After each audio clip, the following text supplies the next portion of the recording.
সুপ্রিয় দর্শক, আপনারা ইতিমধ্যে দেখছেন কিন্তু সেই সনিজ্জর মোটর সাইকেল স্ট্যান্ড যেটা রয়েছে সেই স্ট্যান্ডটি দেখানোর চেষ্টা করছি আমি।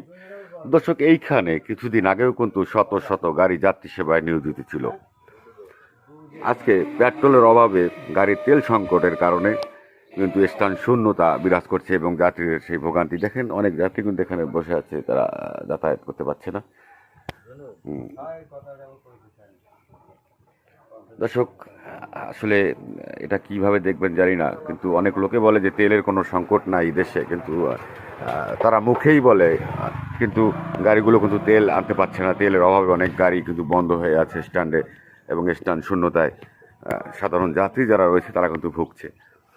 অথচ কিছুদিন আগেই যখন দেশের ভাবমূর্তি ঠিক ছিল, তখন কিন্তু এখানে প্রচুর যাতায়াত এবং যাত্রীর সমাগম দেখা যেত এবং এই জায়গাটি প্রচুর জমজমাট ছিল।